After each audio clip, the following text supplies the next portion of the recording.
Big breaking news out of the NBA where Deandre Ayton has agreed to a 4-year, $133 million offer sheet with the Indiana Pacers. That is according to ESPN. The Suns now have 48 hours to match what is the largest offer sheet in league history. Taking a look at his past couple seasons, they're the number one overall pick in 2018 in the NBA draft. Deandre Ayton averaged just over 17 points, 10 rebounds per game in his last season.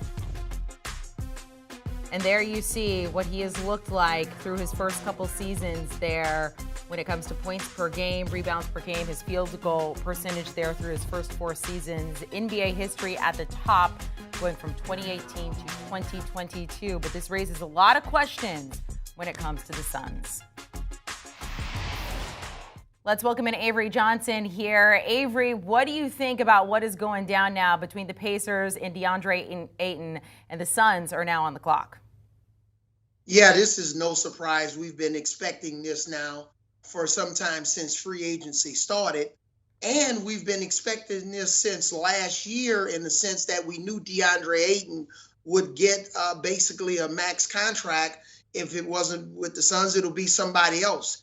He's a very talented young man. When you average 17 points a game and you shoot 64% from the field, you know, he's had now experiences of going up against Giannis in the NBA Finals. Obviously, they were upset in the second round of Game 7. Mavericks at home in an embarrassing fashion. It's really hard to lose this type of talent. So it'll be interesting to see what the Suns do in the next 48 hours. You used to have to wait 7 to 10 days to respond to a restricted free agent signing an offer sheet. I'm glad they've changed the rules, but these next 48 hours is going to be pretty interesting to see what the Suns do here with Deandre Ayton. Well, and this puts the Suns in a tough position. I mean, Deandre Ayton was a key piece when it came to potentially getting Kevin Durant, which is where you wanted to see Kevin Durant end up, is with Phoenix there. And we thought for a long time we're going to have to see what happens with KD, and then Deandre Ayton will be handled. What does this do for their chances, if he goes, of getting Kevin Durant? Well, I think it reduces their chances to get Kevin Durant because obviously this was going to have to be some sort of a 3-team trade, and Indiana was going to have to be involved because all of the pieces that need to go back and forth. So this definitely reduces the Suns' chances of landing Kevin Durant. Not that I'm saying it can't happen. It can still happen. They're going to have to just get very, very creative, especially with the Nets, who I think are in a dry position because they're not in a rush to make a bad deal for Kevin Durant, especially after what a guy like Rudy Gobert commanded in that trade between Minnesota and Utah. They got a lot back in return, Utah did, for Rudy Gobert. So we know that Kevin Durant's going to have a significantly larger market if the Nets can find it. Avery, give me your prediction. What happens over the next 24 hours? Do we see Deandre Ayton with a new team? Did the Suns match? What do you think happens? Yeah, it's hard. I can't see the Suns allowing Deandre Ayton to just walk out the door like this. They've invested a lot. I mean, Monty Williams, who's an outstanding coach, James Jones, who's doing a magnificent job as a GM.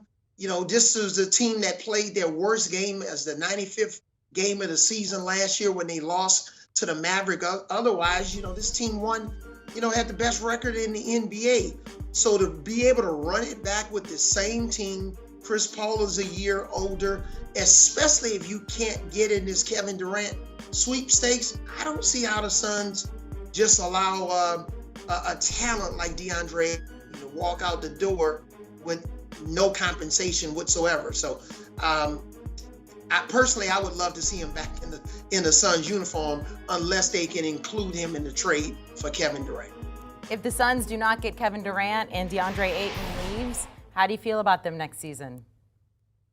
Well, they definitely would take a step back because they don't have that type of a presence. And there are not many 7-1 guys walking on the streets that are free agents. They also lost JaVale McGee, who was their backup center to the Dallas Mavericks, who signed a $20 million contract with them, a multi-year contract. So it'll be pretty interesting what the Suns' move would be if they can't trade for Kevin Durant and they allow Ayton to walk. and go to the Indiana Pacers. Avery Johnson, I appreciate it. Like you said, it's going to be a very interesting next 48 hours. We'll talk to you very soon because something's going to happen in the next 48 hours. We know that at least. Taking a look at odds to win the NBA title, where they stand right now, of course, a lot could change.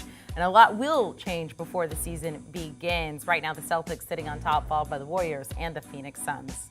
Do you want a sports network that delivers everything that matters about the game? The highlights, the picks, the instant analysis, no yelling, no fake debates, no politics.